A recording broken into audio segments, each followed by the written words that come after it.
we'll call the meeting to order. Mr. Ball, will you please call the roll? Yes. Commissioner Caballero? Here. Commissioner Feinbaum?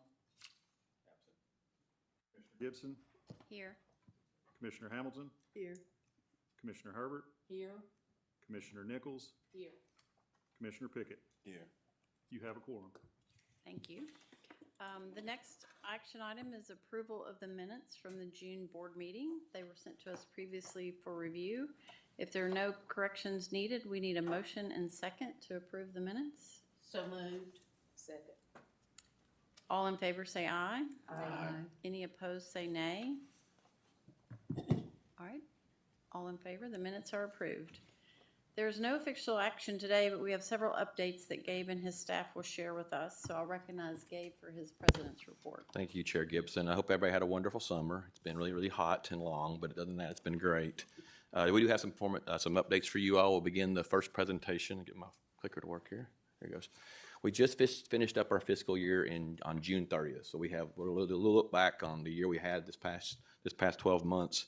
I will tell you the punchline is we had a really, really good year this year. A lot of things went really well, back to normal. I guess you want to say some growth is great. So Mark will show you the financials, but I will let you know it's overall a great year. And just highlights, we added a lot of fiber customers. We exceeded our goal by a long way. I was very tickled by that. Major projects are getting done on schedule, on time. Our work for Century 2 and fiber and smart switches have saved a lot of minutes of outages for our customers. One of our best years in history as far as outages and frequencies. We are saving money now with our flexibility. We're starting to see real money. $1.1 million this last year were saved due to our solar projects.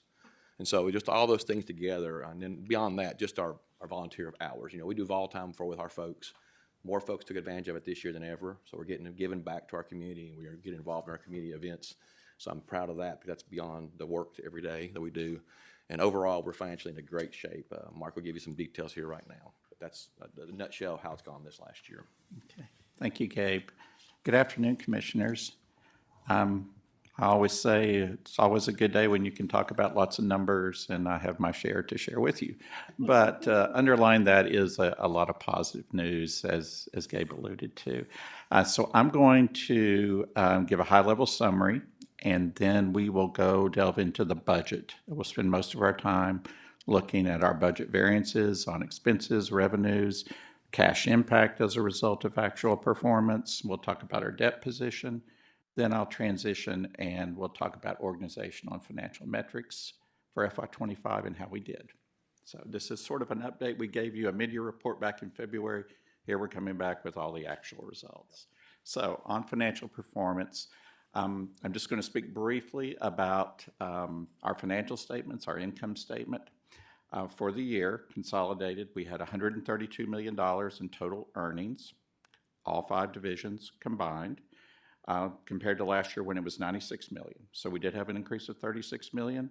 The driver are essentially the additional revenue from the rate increases, though the board approved as part of the inflation response plan. That's the primary driver there. We did have some higher than anticipated sales, or higher sales compared to last year, so that helped a little bit as well. And also to note that each division had improved performance over last year, including the fiber division. As we continue to add more customers and grow the system, we're starting to reap some of the benefits of that financially, so that's a good thing. So we'll spend some time talking about the budget. First and foremost, each division did finish the year under their budget appropriations as approved by the board, which you pretty much have to, you better. So the total budget for the year was $1.2 billion. That was approved by the board back in May of '24. We actually spent about $1.18 billion. So we're about $20 million, a little more than $20 million under budget for the year. Purchased power costs from TVA was about $30 million over budget. You'll recall we came back in May and the board approved additional appropriations for the electric division to cover that cost increase. But offsetting that was O&M being down $18 million compared to budget. About half of that was labor-related expenses as we were under our staffing plan and also had some savings on insurance cost. And then the other $9 million or so is just spread over a whole lot of different areas. Capital was down 21 million compared to budget. Most of that is timing related, various projects, grid modernization projects, deployment of our new Sonics gas meters. There was some timing issues there. That moves into other fiscal years, basically, for the most part on that. So that's sort of expenses. Revenues, pleased to report margin up about $13 million compared to budget. All systems slightly better, all systems better than budget, some more than others. Electric was $7 million greater than budget on sales margin. That's good. Wastewater was about $3 million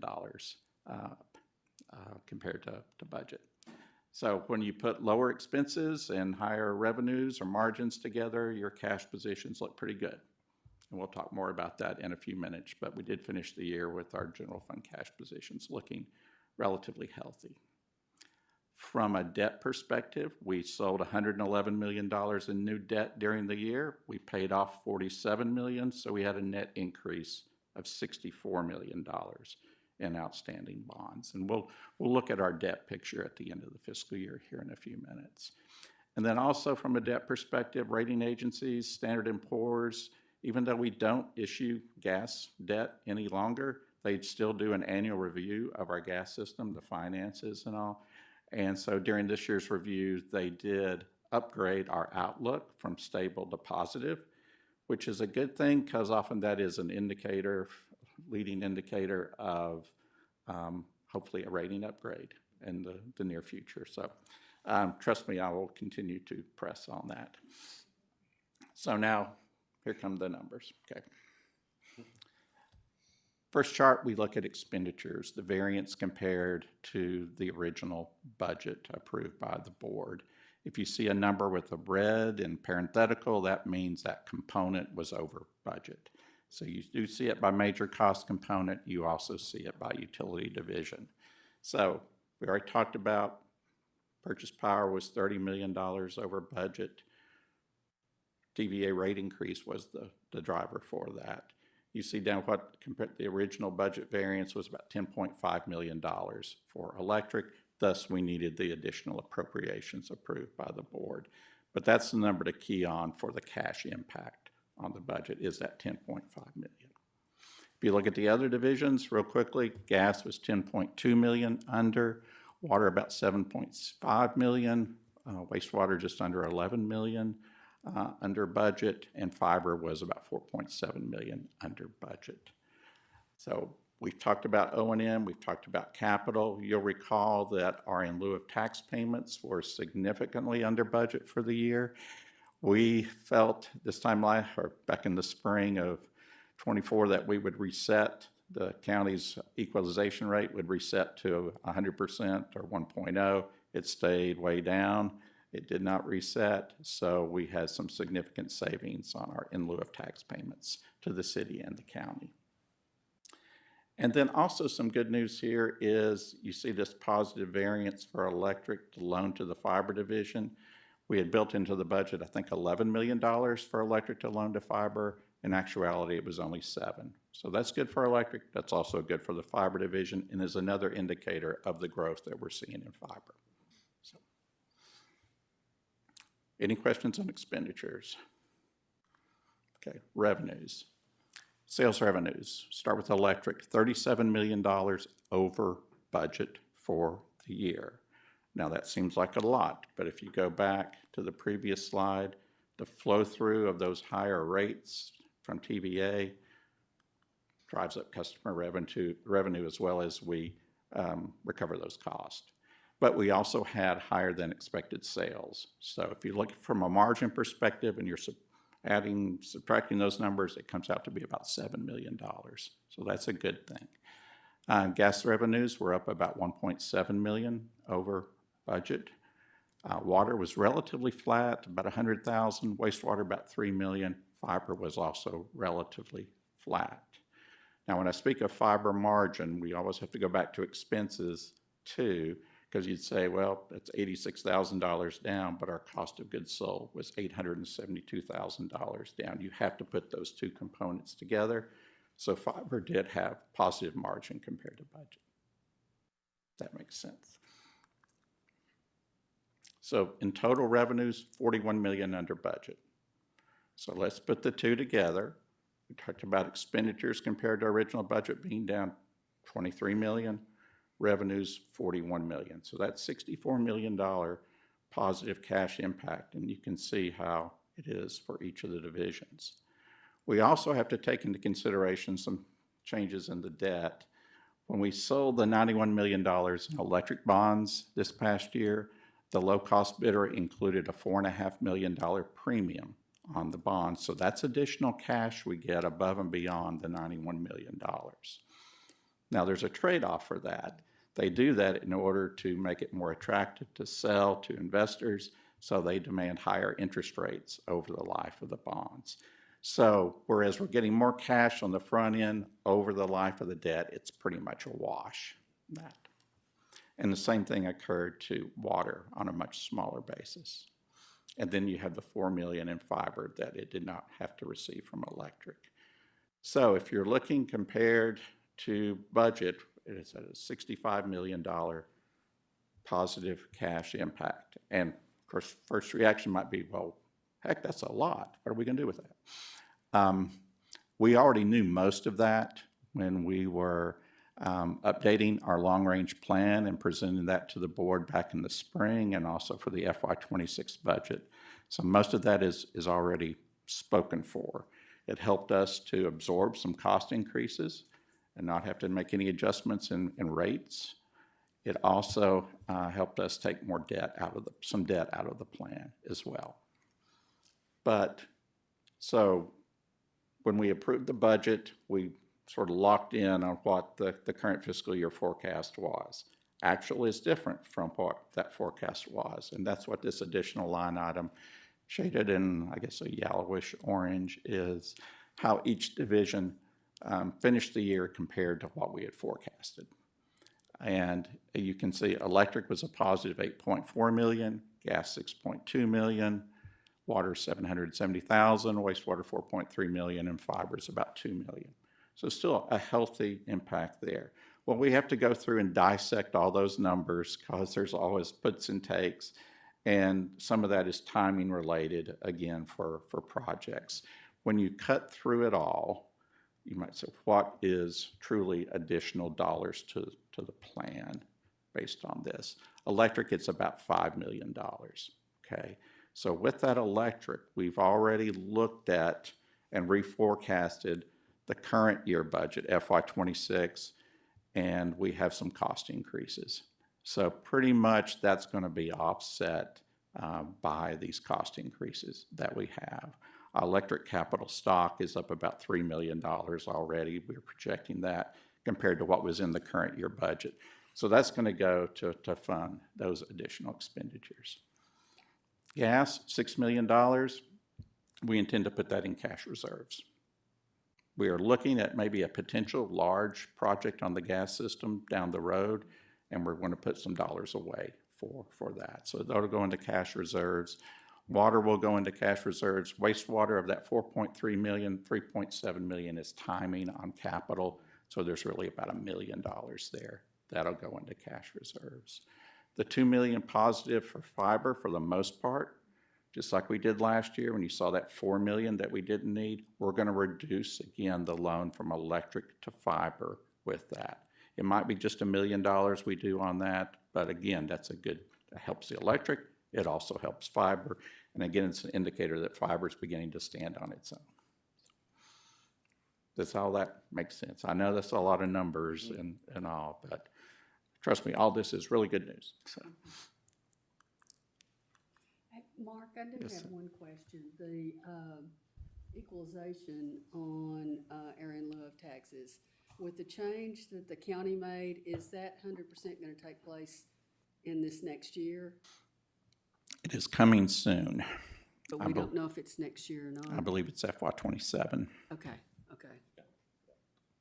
I may be wrong, but I believe it's FY27.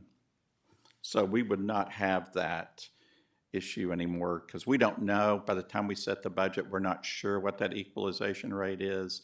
The change that the county is implementing, which the comptroller has applauded, we'll make sure that they we're not going to see that type of positive variance going forward, basically. Okay, so looking at our cash positions, how we ended the year by division and the various buckets. So general fund, you can see 78 million electric, 26 million gas, 20 million each water, wastewater, roughly fiber, almost $10 million. You see to the right of those amounts, the minimums. Those are what we have as just minimum levels. Really what's relevant here, because again, you could say, well, gosh, you're blowing out compared to those minimum levels, but what was actually budgeted? And we really already had that discussion on the previous slide. As we set the budget, we expected that to be around 70 million. We expected that to be around 20 million, that around 20 million, that around 17 million, and that around 8 million.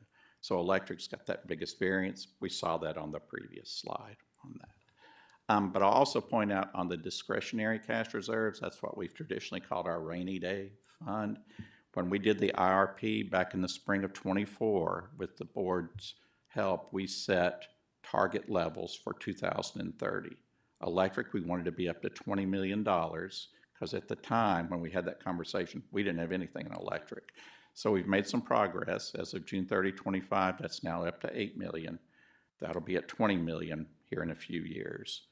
Gas, our target was $15 million. We're at 4 right now. We're going to be adding to that, as I mentioned a few minutes ago. Water's at 1 million. Our goal is to have 10 million by 2030. So we've got a plan to get there for that.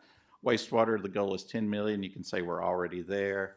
The story behind that was when we did the IRP, we used to have 90 days of contingency cash reserves for wastewater. We reduced that to 60. That took about $10 million and put it in the other bucket. So essentially, you're already there. Okay. And debt, a fun topic. We ended the year with just under $1.2 billion in outstanding debt. Okay. And again, we had a net increase of 64 million. So you can see what it is by division. The growth over the year for electric was primarily growth was in electric. We sold $91 million in new bonds. This time last year, this number was 409 million. It's now 483 million. Gas went down. Wastewater went down from last year. Water went up. We had a $20 million bond issue, paid off about 7 million or 8 million. It had about a $12 million increase. So 1.2 billion. We've talked about over time, we want to reduce our debt levels.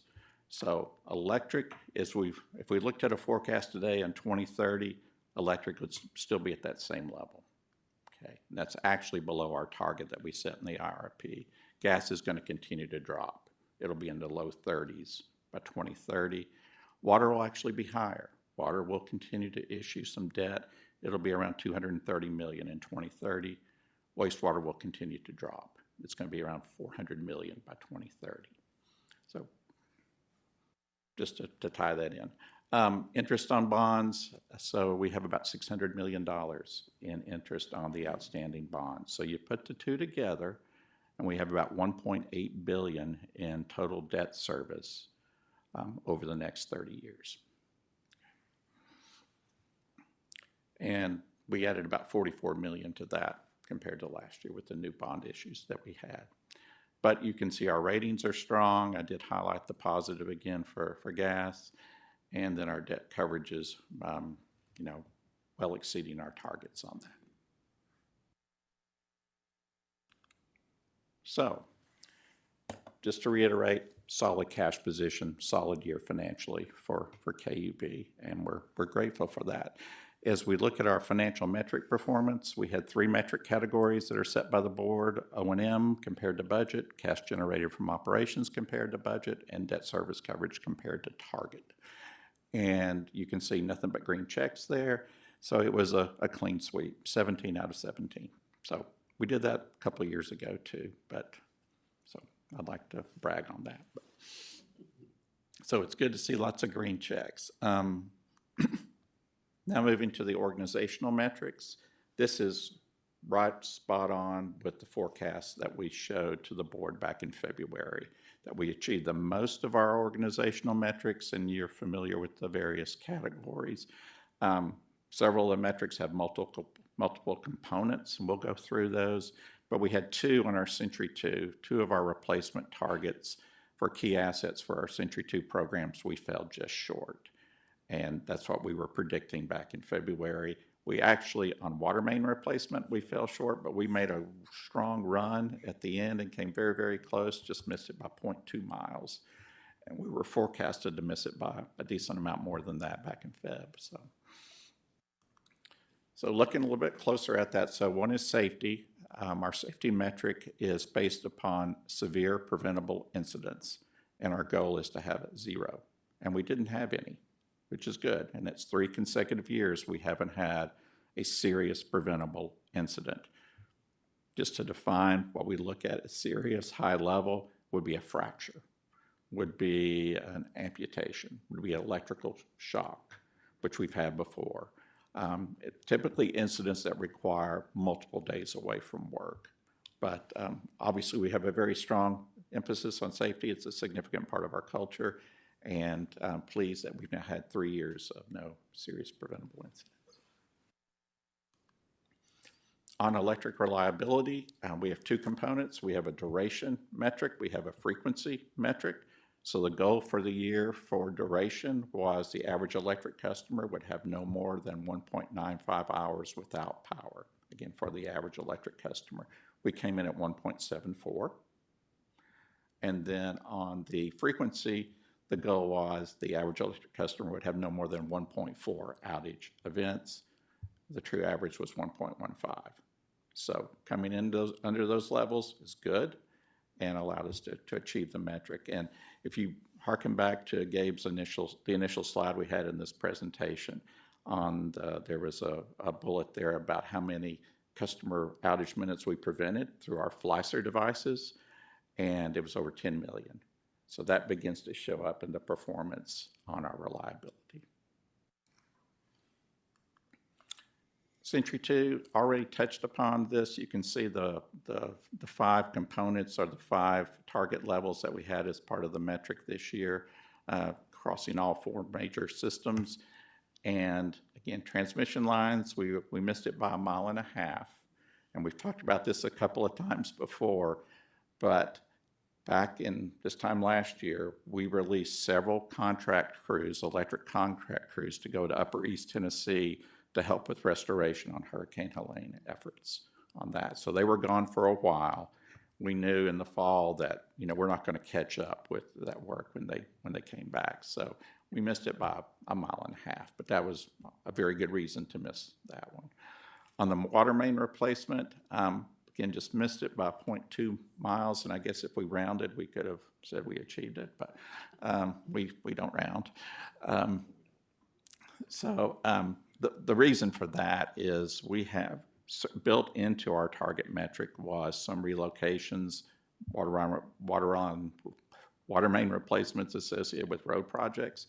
Those sort of projects get deferred. It's out of our control, so we didn't get quite as much work done as we'd anticipated on that.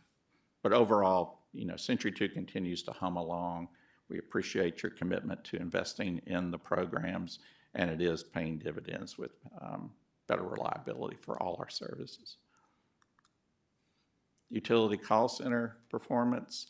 Our goal for the year was to have answered 80% of the calls in less than 90 seconds, and we came in at 89%. So we did achieve that goal.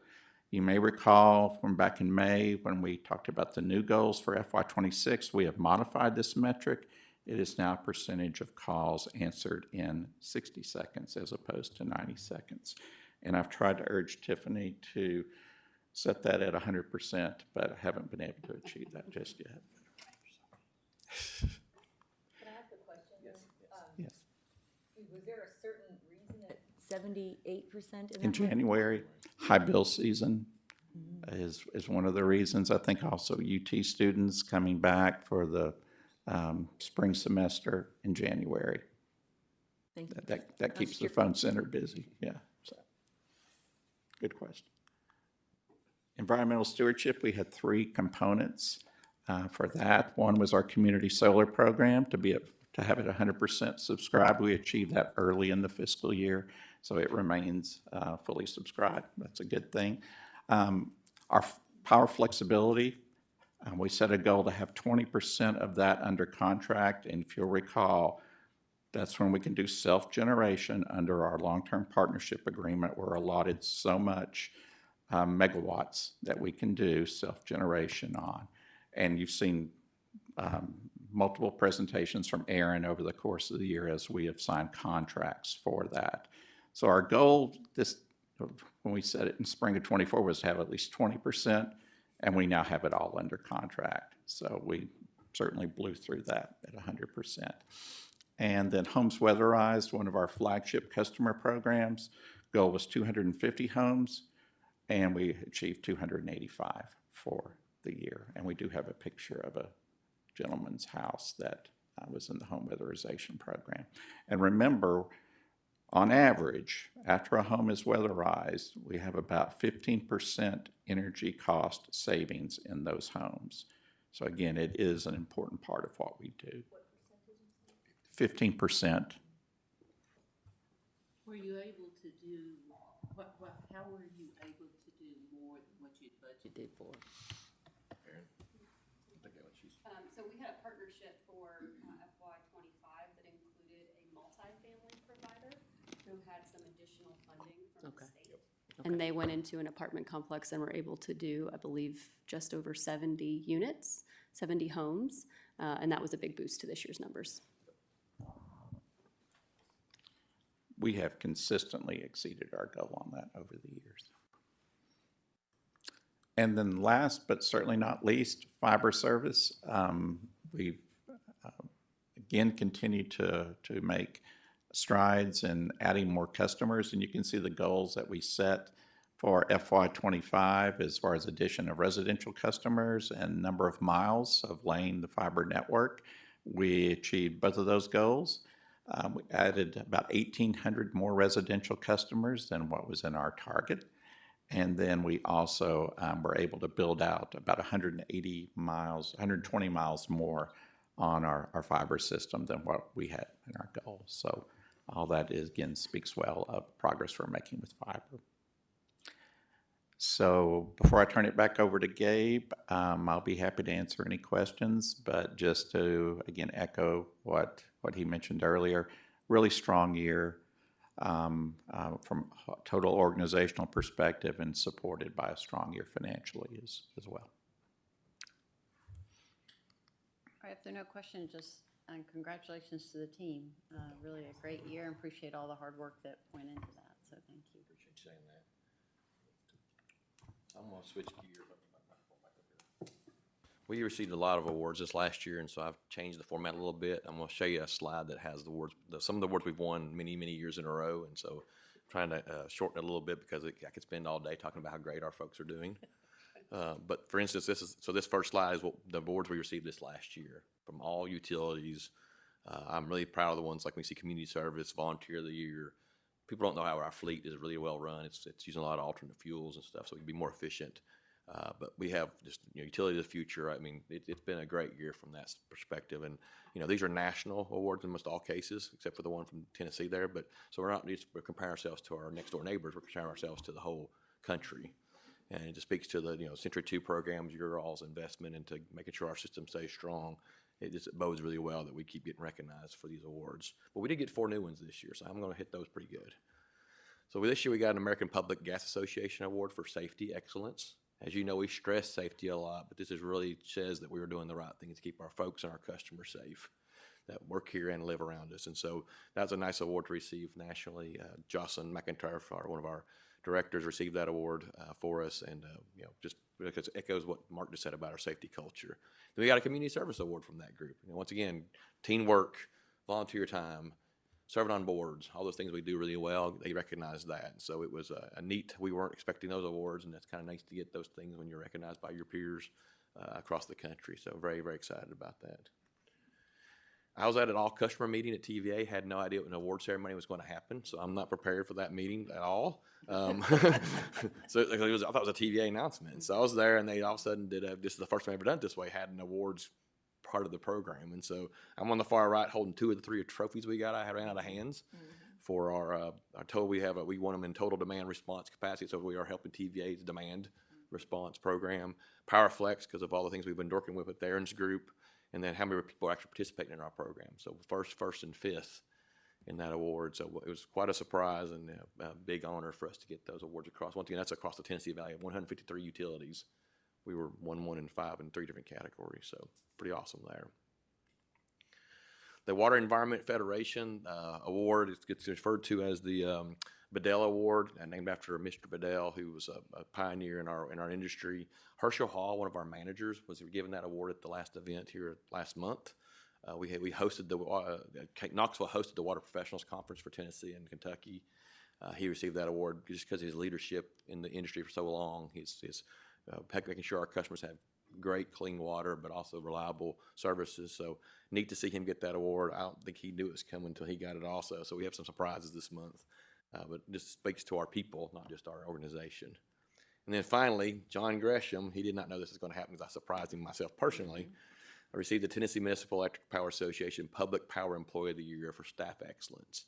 And it's a neat award they set up a few years ago where, CEOs tend to get awards, but really the people behind the scenes are doing the work. And so it's really, so this award's really meant for folks who are behind the scenes, making the system strong. His 36 years of service, it was a no-brainer to me that he would get this award because he's done so much to make our electric system and all our systems, for that matter, really strong. And so he was giving me the evil eye during the whole presentation. So I made him uncomfortable, to say the least, but well deserved. So I congratulate John on that. So I just want to say overall, we're just so blessed to have such great folks that work here. 1,300 strong, working on 5 utilities across 7 counties. It's pretty unique. I mean, and we do it really, really well, and we continue to try to improve every day. We learn new things, new technologies, and so these things just make me feel good when I know that we're getting recognized. And so I look forward to telling employees every year, thank you for what you do, keep doing it, and teach the new guys and gals that come on board. And, we're hiring like crazy, so teach those new folks how to do it just as well as you did it. And so I want to end with that. But I appreciate your all support and getting out to see those folks on tours and stuff like that. They really appreciate seeing you all out, and thank you for doing what you do to support them also. Okay. For sure. Thank you. Oh, you have to. Next, go ahead. Sorry. No, Go ahead. just congratulations. It's a great recognition among peers. And John, congratulations to you.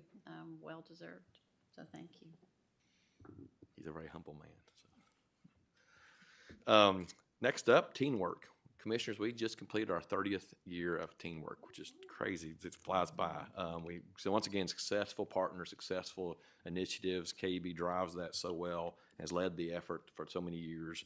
I have Janae Peterson here. She's our education outreach coordinator for us, and she's going to give you a presentation on this year's class and all the partnerships we've made and success of this program. So thank you, Janae.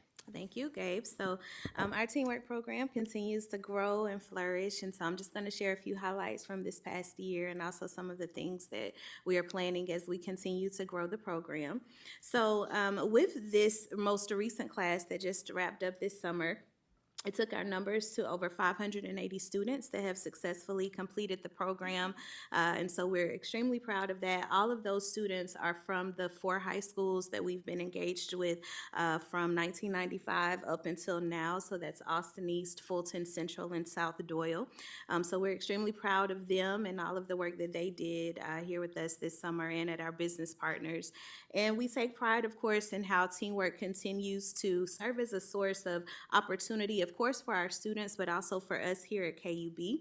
And so we have currently 12 full-time employees who are former teen workers and 6 part-time students. And so teamwork is continuing to be a pipeline that we're seeing for employment here at KUB. And this summer, we placed 30 students for internships You see the breakdown there on the screen of the numbers. Every year, of course, we try and put as many of our students as possible. The majority of them are here with us at KUB, but then we are also extremely grateful to still have our partners who support the program and open their doors as well to employ students for the summer. And then, as Gabe mentioned, we've been celebrating all year, 30 years of the program. So communications has been extremely helpful in celebrating. We've had several posts on social media that feature some of our former team workers who are current alumni. But then also just the last month, there was a interview on WATE Living East Tennessee that featured Robert from our customer service division. And he talks about his experience in the program and then how he's been able to be fully employed here, full-time employment here. And then we have a brunch scheduled for October. We're excited about that. So we'll be celebrating, welcoming as many alumni back as possible to really just talk about the program successes over the past 30 years. So we're looking forward to that. And I mentioned a second ago the gratitude we have for all of our partners, and that includes Zoo Knoxville, who is our newest partner this year. So we're grateful for their support of the program. They took 2 students this year. So on the screen there, you see Omega from Austin East, but we also had a student from Fulton who was at the zoo. And they developed basically 2 tracks for the internship. So the first one is a marketing development track that focuses more on their outreach and engagement efforts, but then also an animal care track that focused more on direct interaction and care of the animals. And so I don't know if you can tell by the picture, but Omega was in the animal care track and she absolutely loved it. Both of our students did. They raved about it at the end of summer presentation. So we're just grateful for Zoo Knoxville's support, and we're looking forward to how that partnership continues to grow over the years. And then we also continued our engagement with Knox County Schools and 865 Academies. We're hosting job shadowing opportunities here, industry field experiences, and then also some opportunities for teachers as well to come and hosting externships here. And that really helps the teachers to be able to see what we really do here at KUB. And so in turn, they're able to share the story with their students. It helps as they're teaching students and making that connection between education and employment. So we continue to be involved with that. We also are always looking for ways to enhance the program and make sure it's relevant for students of today. And so this past spring, we added another session that focused on mental health, understanding that, you know, although they are not yet adults, some of our students still have to deal with heavy things. And so Aya Medisa is who you see there in the picture, but she's the owner of Day Wellness here in Knoxville. And she came and hosted a yoga session where some of our students, but also some of our mentors participated as well, and just learned some basics of yoga and ways to cope, some coping techniques, and also just making the connection between a healthy mind and a healthy life. And so that was really fun. And then you also see we included the natural gas training facility tour this year. So one of our goals every summer is to make sure students are not just siloed to their specific department, but we want them to get the bigger picture of KUB. And so we try and take them on tours around the company. And so our underground construction team facilitated this tour where students were able to see some demonstrations, one of which included fire. So, you know, that was a big hit for them, but they really enjoyed seeing that. So we're grateful for that support. I think it's always good to hear directly from the students themselves. I can tell the story, but I think it really shares the impact if they talk about it. So this quick video is just 3 of our students from this past class sharing what they thought about the teamwork experience.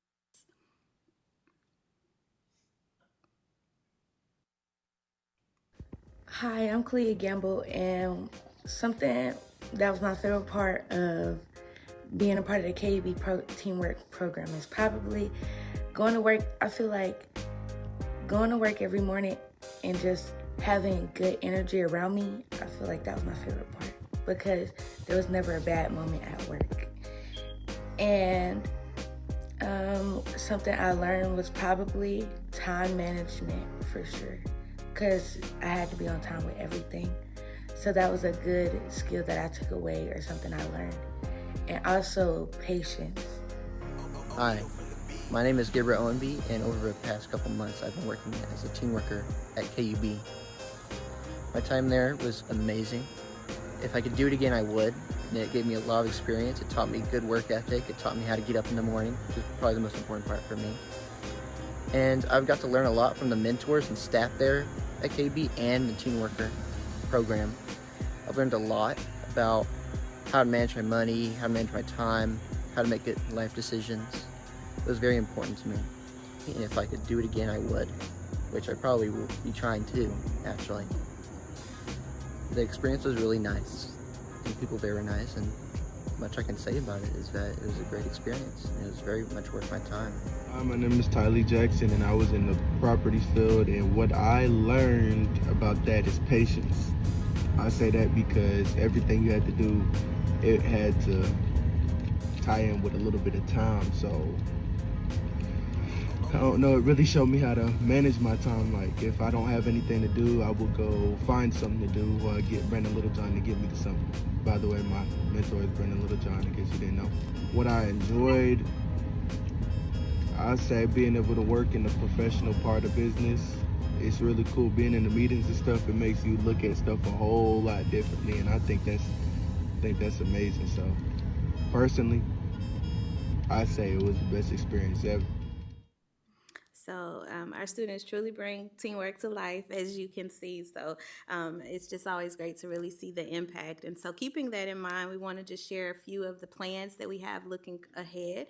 And so I'm extremely excited to announce that West is on board as our 5th high school. So that brings us to a total of 5 schools that we're in, Knox County high schools. And so we'll be taking some students from there this year. We've already started recruitment efforts. And our goal, we always start small when we bring on a new school, so we're hoping to have at least 5 to 10 students from West this year to fully complete the program, both the spring sessions and the internship. And then we are always looking for partners, and so I'm excited about a partnership that we have with Knox County Forensic Center. And so, of course, because of certain legal things, they're not able to employ students, but we're going to be able to tour with them this spring. One of the guys, my connect there, he said that we'll be able to see skeletons, and so we're very excited about that. But I think it will be great to just expose the students to another career option, along with the utilities, but we understand all of our students don't have that interest, and so we want to do what we can to meet that need as well. So we'll be taking a group of students there. And then we always say that teamwork would not be what it is without the investment of our mentors, and so we remain very grateful for them and their investment into the program. And we just want to make sure the process is as smooth as possible for them, so we're ways to revamp our mentor selection and the training process for our mentors this year. Also reviewing and enhancing our curriculum. Again, just wanting to make sure we are keeping it relevant and meeting the needs of what students need today. So always looking at ways we can make that even better for them. And then continuing our engagement with 865 Academies is in our plans as well. Just next week, we'll be hosting a group of academy coaches here for a meet and greet that we're doing so that they can hear directly from us what are some of the opportunities that we are doing to partner with 865. And so we're looking forward to continuing that collaboration. And I think that's about it. So I do want to make sure you know in your package you should have a copy of our newsletter. So every year our student who is in communications works on that for their summer project. So if you take a glance at that, you'll be able to see all of our students who were with us this past summer. And then you also should have a QR code to see the end of summer presentations. They were live streamed again this year, and they're still available on YouTube for you to watch. And so if you want to go and just hear directly from the students about some of their projects this summer, that's available for you as well. So that's all I have. Thank you for your attention. Any questions that I can answer? Well, thank you, Janae. Really an impressive program and a great commitment and benefit to our community as well. So thank you. I will echo that. We have Janae and her team and Leslie and all the folks really support this group, and it makes it easy for me to do my thing and let them do their thing. So it's a great program. The kids are awesome. I mean, every year it's a better class than the previous one, it seems like. Switching gears, our last presentation today is being given by Bill Warren, one of our analysts in the new service department. If you've not, unless you lived under a rock, you've seen growth in Knoxville exponentially growing. I mean, every direction, everywhere, it's growing. Traffic's getting, tough, but we are seeing some of our record growth in Knoxville. And so I thought it'd be good to have a presentation to you all from our new service folks about what we've been experiencing. You will be surprised by some of the things and not others. So asked Bill to do this and looking forward to your all's questions. So thank you, Bill. Thank you, Mr. Bullis. Good afternoon, Board. Looking forward to talking to you about an exciting topic, I hope. Open to any interaction. Feel free to stop me if you've got questions, but we have been growing exponentially, and I'll dive into how we can support that. So, as we just covered, it should come as no surprise that Knoxville finds itself as one of the top 10 housing markets in 2025. It's really had to ramp up to meet the needs of the growth we've seen. I'll highlight some additional information that's come from the Planning Commission recently. That's the Development Activity Report. $1.7 billion has been spent on new construction in the last year. That marks the second year in a row we've exceeded $1 billion in new construction. 5,600 new housing units were permitted. Only 1,500 new lots were created, and I'll talk about that disparity here in just a second. So with rapid population growth and high demand on the housing market, developers have really had to ramp up how they address the needs, and that has led to some changes in the residential development process. So they have been focused mainly on single lot development over the previous years. They have significantly stepped up the pace on multifamily and mixed use development to address that. The scarcity of land is also a driving factor here. Many of the areas that have previously been developed are becoming saturated. So in order to address that, they have switched to mixed-use multifamily developments. So when I say multifamily developments, think townhomes and condos, so more units densely packed instead of single-family homes on individual lots. And mixed use is more of your traditional apartment-style buildings, but much larger footprints. Many times they go property line to property line up to the back of the sidewalk, and those pose their own challenges. We'll walk through some of that shortly. And they also incorporate commercial. So it's not just residential, you have commercial integrated into the, typically the ground floor of all these projects. And we'll look at some examples of that. So again, this change in development and the pace of development has really led to some challenges on the utility front, where once we were working with individual developers on open parcels with plenty of room for facilities, now it is not that. We have got very densely packed properties. All the projects are becoming more complex because of that. We have developers buying up entire city blocks. So it's not just how do you provide service to a customer, it's how do you relocate facilities to allow these projects to happen while keeping all the facilities we need in place to keep all the rest of our customers in service. So that just leads to much smaller footprints for us to operate in, and it generally will push us into a right-of-way scenario where we're actually operating more on the roadways, and that can lead to having more parties at the table. We're not just talking with developers in the development community. We have the city, the state, the county, UT sometimes can all be at the table, and everyone has their own needs, and we have to find ways to address all those needs. So how do we do that? How do we support development? Well, we do it in a way that's somewhat unique to the utility industry. We have a dedicated department that solely focuses on meeting that need. So we've heard time and time again from our out-of-state developers who have developed all over the country that this is a fairly unique scenario, and it's very beneficial. Oftentimes they're operating in municipalities where there's 4 or 5 different entities they've got to deal with to make these projects happen. Here, if you're in the right area of our service territory, we are that single point of contact for everything utility related. So it really can streamline the process while also making the project a lot smoother. If there are conflicts between the different utilities, our new service department is here to kind of shepherd these projects through all those processes. I won't get in the weeds on all those details, but many of these projects are very complex. They can stretch over the course of multiple years from the planning stages to construction. So one other thing I'd like to highlight is how we help with assisting in recruitment. And when I say recruitment, picture large industrial customers who are looking to relocate or build new large-scale facilities. So those efforts are typically led by TVA or the Chamber of Commerce.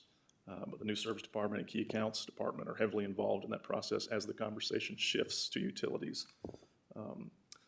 And I'd like to highlight the best example that we have of this recently. The Greenheck Fan Corporation recently broke ground out at the Midway Business Park. They have taken ownership of that entire park and actually going to expand the footprint of it. It's going to lead to a 10-year project. Upwards of 17 buildings are going to get constructed, thousands of new jobs, a lot of utility challenges as well. But they did choose Knoxville over more than 200 different locations across the eastern seaboard, and we feel like we were a big part of that decision. So some additional information that came out of the development activity report was that the central city area was the hub of development in our service territory. Definitely the most densely packed. So I'd like to take a few minutes to walk through the different sectors.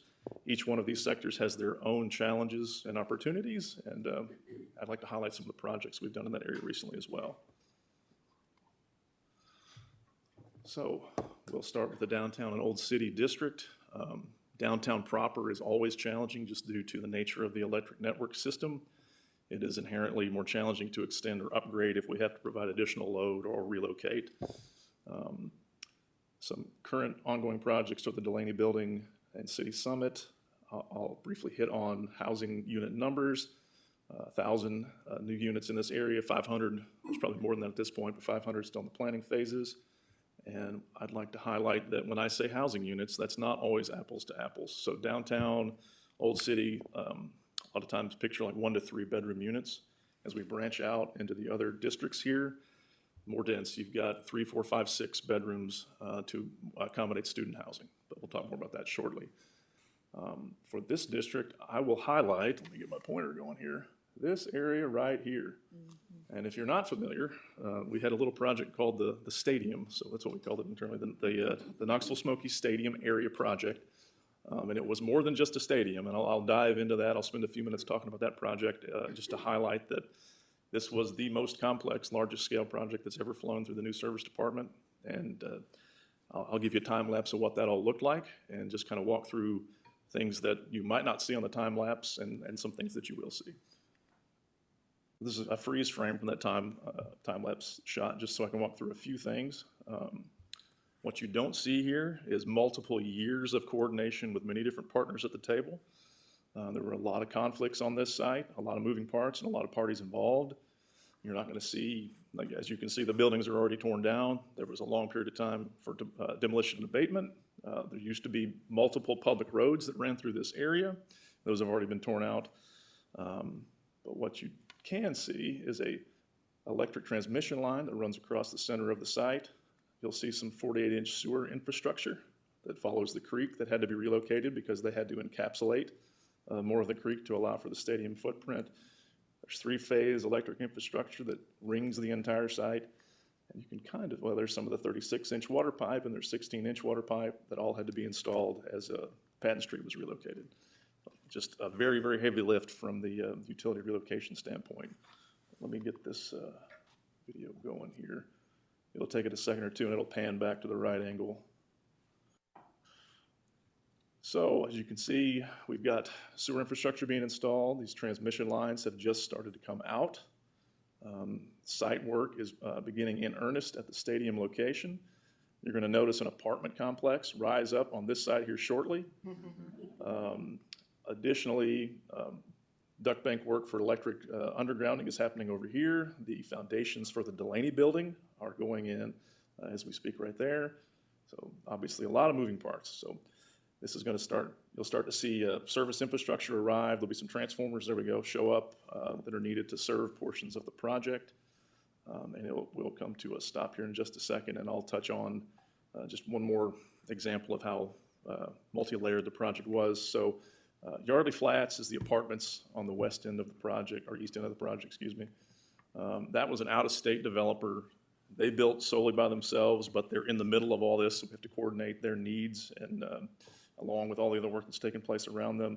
Local developer built the stadium and the Delaney building, and the city of Knoxville developed the plaza area and was heavily involved in all the streetscaping. You can't see the opposite side of this, but the streetscaping throughout on all the roads in this area. So just hitting on every project's more complex, every project, and this is just the ultimate example of that.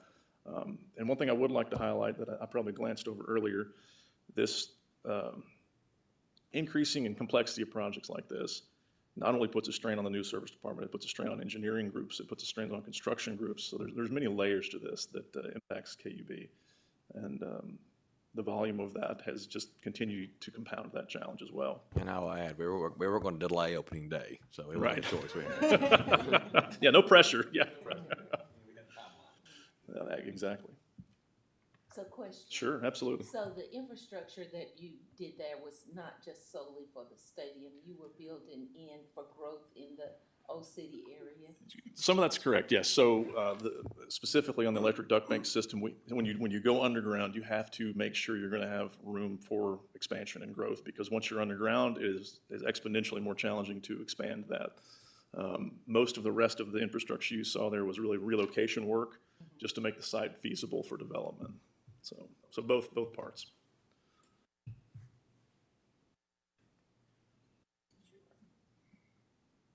Jumping across the river, we've seen this is another area of large-scale development.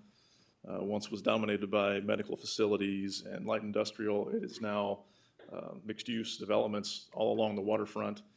And one of the unique challenges of this area is not only are you dealing with a developer who's developing a project, the city of Knoxville typically requires that developer to install a section of Riverwalk when they're adjacent to the river. So that poses additional challenges on how to make sure we have room for utilities, relocate where we need to, sometimes provide service to those amenity areas, those type of things. So 1,600 new housing units added over the last several years, and a lot of this is student housing focused, unlike the old city area. I'll highlight the LIV Knoxville project. It is in this area. It was a large-scale project, challenging as well, but it will also be where you see the City of Knoxville pedestrian bridge land, and we'll talk more about that project shortly as well. Jumping across the river again to the Cumberland corridor, this is by far the densest packed area of development that we have. It's probably, outside of the stadium, the most challenging thing we're dealing with currently. All of the projects are, and we'll see a visual here shortly, but they're all monumental construction. If you've not been down to the Strip in a while, it's a very different world than it used to be, and creates a very challenging atmosphere for utility installation. As these projects build out and start to touch each other, if you will, we run out of room to put critical infrastructure. So that's the challenge we're dealing with in this area. I will highlight the hub building projects. We had a developer from Chicago come in and buy up the majority of what was remaining on the Strip. They're developing 4 projects concurrently, and I'll touch on that. This is an area where we used to see maybe 1 to 2 projects a year, something like that. We have 7 going on at the exact same time right now. And again, they all want different things at different times, and they all want to close roads, they all want to move utilities, and that just has a lot of, all the dominoes start falling when these different groups want different things. But back to the hub, large-scale project, Buildings 1 and 2 are basically complete. 3 is, I say, substantially complete. Building 4 is kind of in its infancy. It should be coming up out of the ground here pretty soon. 1,700 new housing units added over the last several years. And what we've seen is as Cumberland becomes saturated, developers aren't stopping. They're diving deeper into the Fort Sanders area. We have a large-scale project on Grand Avenue coming on, well, it's under construction currently. Another one on Forest Avenue that is going to be coming down the pike very soon. So I think we're going to continue to see more of this development in this area. And just here's a visual. Like I said, if you haven't been down there in a while, this is a 10-year look. An area that was once dominated by overhead electric facilities and light commercial and gas stations and fast food restaurants is now this monolithic construction. So when I say mixed-use projects, that's the best example of what we see. They're very, very common now in the areas we're looking at. What you may not be able to see with the trees in the way is the commercial is still there. It's all integrated into the ground floor of these buildings. It's just more pedestrian and student housing friendly than it used to be. Just a little further south, UT campus. I'll highlight these 3 residence hall projects. Not necessarily any challenge is not necessarily any different, but it is unique in that UT is partnering with outside developers to build these projects.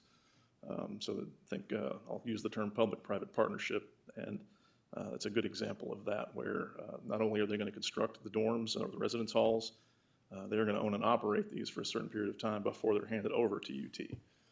So we'll see another project of a similar nature here shortly, but they've planned to add over 7,000 students by 2030, with only 5,000 beds being added.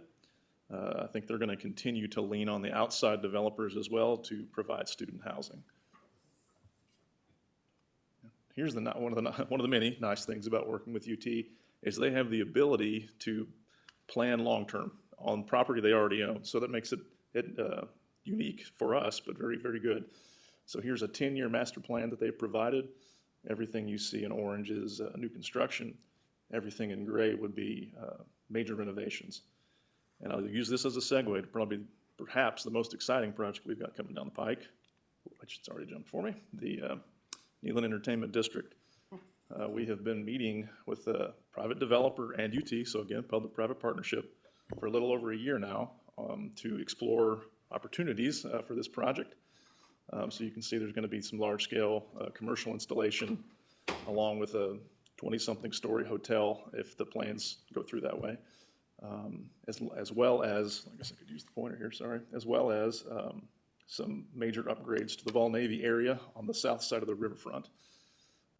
So challenges here, it's not just providing service to the facility. That's something we do every day. It's again, like the stadium, we have a lot of large-scale major infrastructure that will be or could be impacted to accommodate the project. We have an electric transmission line that runs along Neyland, just like on the stadium where you saw that come out, it may have to come out here as well.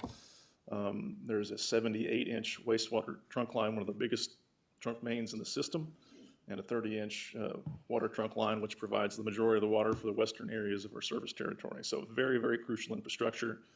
We have repeatedly advised them to try and design around those facilities if at all possible, but we'll see where the plans take us and deal with the punches as they come. But very excited about this one. I think it will be an amazing project. And what's not shown on this screen, back to the pedestrian bridge, that's going to land over here to the southwest. So this kind of expands that footprint of impact. And there also will likely be, off the screen to this direction, some KCDC projects coming down the pike. And so we're going to have to try and look at this entire area holistically and how best to serve it, and reconfigure things as needed. So there's some I think high-level meetings on all of this area are going to be starting pretty soon. So we've talked a lot about dense and urban and challenging locations in our downtown district. I'd like to look east. So look to the new frontier of where we think single-family and or single lot and multifamily projects may move next. Again, as West Knox County gets saturated, excuse me, developers are looking for readily available, developable land, and we think East Knox County is where that's going to be. Excuse me. So East Knox County has several things going for it, a lot of things going for it, but I'll highlight the fact that there is available large tracts out there. There's good road infrastructure. You've got a lot of 4-lane highways that run through East Knox County. But if you look at the map, there are just glaring holes here where we don't have sewer facilities. And it may not spring to mind immediately, but sewer availability is the main driver when it comes to residential development. If that sewer is not available or in close proximity, it makes those projects very unfeasible to develop. So how do we solve these problems?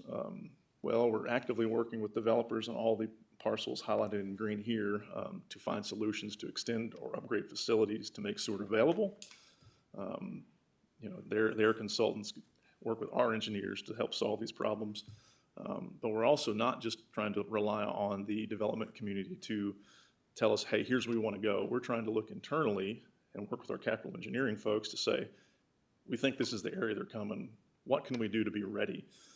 So that when they do come to the table, we've got some plans in place and ideas and solutions that may be able to support that growth. So I've talked a lot about challenges and even, you know, different areas. There are also opportunities, and how do we solve these challenges? Well, that's by working with the development community and all the folks internally at KUB to solve these problems. That's how we're helping our community grow. Thank you. Be happy to answer any questions if you've got any. Well, thank you for all that work. I think it speaks very highly of the effectiveness of the organization overall, and Not sure we love the traffic, but growth is here and coming, so, yes, that's right. Is that everything from you, Gabe? Yes, it is. Okay. All right, I'll recognize Commissioner Herbert for the nominating committee report. Good afternoon. The nominating committee met today to continue this year's process for nominating the commissioner, candidates for the commissioner term that begins January 1, 2026. This new commissioner will fill my position, and I will be rotating off the board at the end of this year. I'd like to remind everybody that the application is up on the website at KUB.org.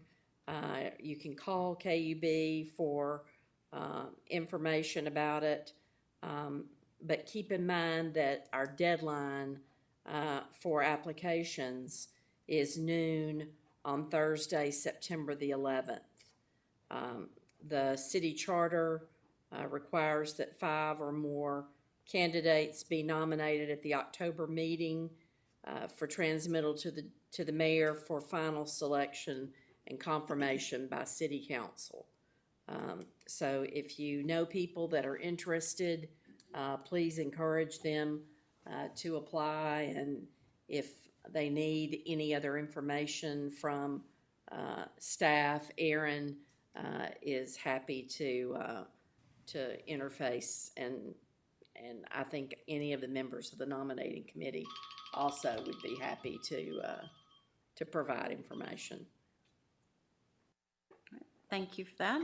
Are there any members of the public who wish to address the board today? All right. Following adjournment of this meeting, the board will have a lunch session that is open for the public to observe. This meeting is adjourned. Thank you.